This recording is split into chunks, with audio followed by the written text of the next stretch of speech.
In Vermont, over 1,000 demonstrators greeted Vice President JD Vance's cortege with slogans such as "Go ski in Russia," "Vermont stands with Ukraine," and "Support Ukraine, not Putin." Vance had come to Vermont for a vacation at a ski resort after his meeting with the President of Ukraine, Volodymyr Zelenskyy, at the White House Oval Office.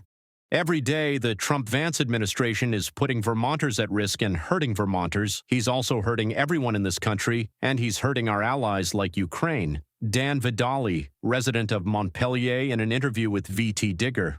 On Saturday, March 1st, dozens of Ukraine supporters protested outside the White House at Lafayette Square, calling for continued U.S. support for Ukraine following a heated exchange between President of U.S. Donald Trump and President of Ukraine Zelenskyy in the Oval Office. I think this meeting shows that Ukrainians and Americans must continue fighting together because we're trying to counter Russian propaganda. We hear many Russian narratives coming out of this Oval Office. We know Ukrainians are fighting for their freedom and we are defending them. Russia started the invasion. We're just defending ourselves. We can't achieve peace on our side, but Russia could stop it at any moment.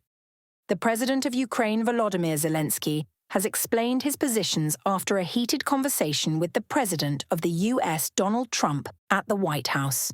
On X, a social network, he wrote that he could not agree to the terms of the ceasefire with Russia that were dangerous for Ukraine. We are very grateful to the United States for all the support. I'm thankful to President Trump, Congress for their bipartisan support, and American people. Ukrainians have always appreciated this support, especially during these 3 years of full-scale invasion. American people helped save our people. Humans and human rights come first. We're truly thankful. We want only strong relations with America, and I really hope we will have them. Volodymyr Zelenskyy, the president of Ukraine, on X social network. Zelenskyy also mentioned that Ukraine is ready to sign an agreement on minerals, which could be a first step towards security guarantees. However, he stressed that a ceasefire without security guarantees would be dangerous for Ukraine. Prime Minister of Poland Donald Tusk said the U.S. position on the Russian war against Ukraine is not as clear-cut as Poland's. The Prime Minister of UK Keir Starmer expressed his trust in Ukrainian President Zelenskyy and stated that he didn't think Zelenskyy had done anything wrong recently. The UK and France will work on a peace agreement with Ukraine and present it to President Trump, Starmer announced on Sunday, March 2nd, calling it the right move after the White House meeting on Friday. We've now agreed that the United Kingdom, along with France and possibly one or two others, will work with Ukraine on a plan to stop the fighting, and then we'll discuss that plan with the United States. So in those calls on Friday night, through the meeting yesterday, into the calls again last night, I think we've got a step in the right direction because, as I say, nobody wants to see what happened on Friday, but it's really important that we keep our central focus, which is lasting peace in Ukraine. According to the President of Finland, Alexander Stubb, Europe needs a plan for peace in Ukraine. Stubb had previously outlined a multi-phase peace plan. The first phase would focus on strengthening Ukraine's positions and putting pressure on Russia. The second phase would involve a ceasefire with security guarantees for Ukraine, supported by Europe and the US. And the third phase would address the peace process, covering issues like territory, finance, and reconstruction. We need a plan, and that's why we're here.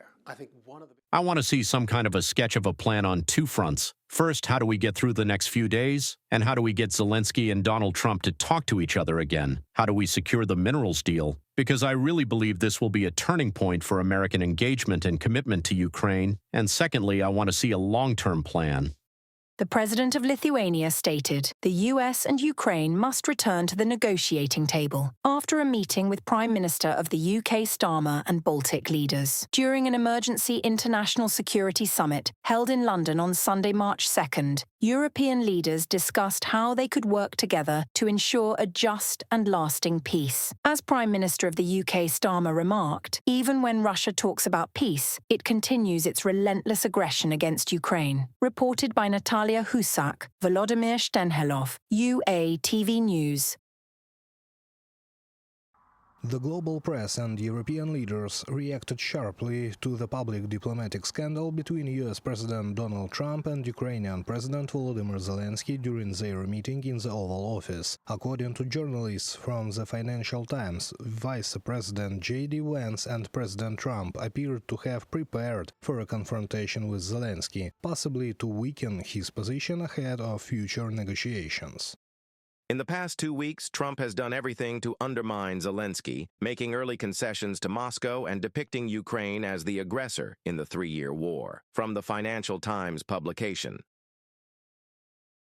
The New York Times describes the meeting between Zelenskyy and Trump's team as a diplomatic confrontation. According to the media, Trump and Vance criticized Zelenskyy for allegedly not being sufficiently grateful for U.S. support in Ukraine's defense against Russian aggression and tried to pressure him into accepting a peace deal on terms dictated by the U.S.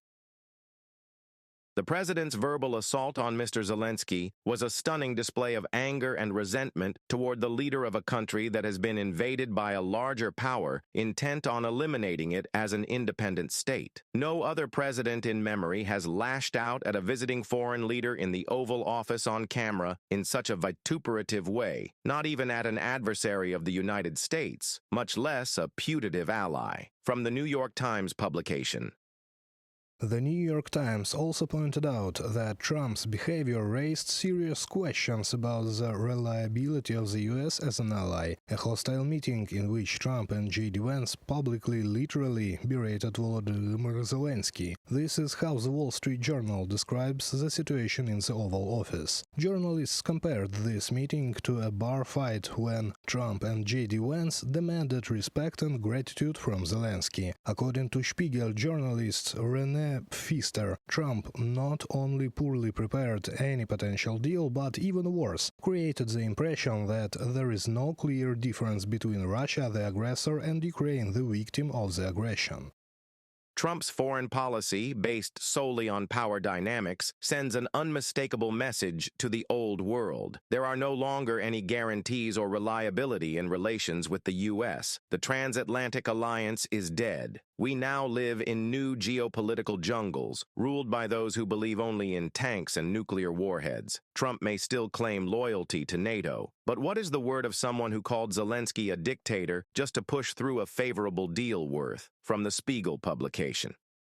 Regardless of personal opinions about Zelenskyy or his rhetoric, what matters is that he represents a nation under attack, defending itself heroically every day. Meanwhile, not a single word was said about Vladimir Putin. As Bild noted, what occurred in the Oval Office was simply indescribable. Many other German outlets published similar coverage. They spoke loudly and harshly, sometimes wagging their fingers. They interrupted the Ukrainian president, mocking him and his people on camera. It was painful to watch, not only because it significantly worsened Ukraine's chances of defending itself against Russian attacks, but also because of the sheer disrespect shown by the U.S. president and his vice president towards the representative of a country under assault. From the Zit online publication. In a Guardian article titled "Diplomacy Dies on Live TV," the White House meeting was called one of the greatest diplomatic disasters in modern history.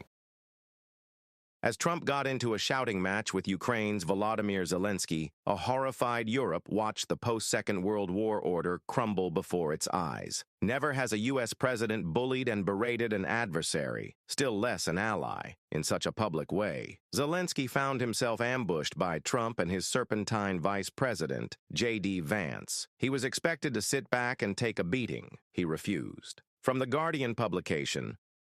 During the meeting, Trump and Vice President JD Vance accused Zelenskyy of allegedly being insufficiently grateful for U.S. support in Ukraine's fight against Russian aggression. However, CNN reported that since 2022, Zelenskyy has publicly expressed his gratitude to the U.S., its officials, and its citizens at least 33 times. The outlet even published a list of Zelenskyy's public statements in English, all containing words of thanks to the United States. Reported by Sergey Kulas, Natalia Husak, Volodymyr Shtengilov, UATV News.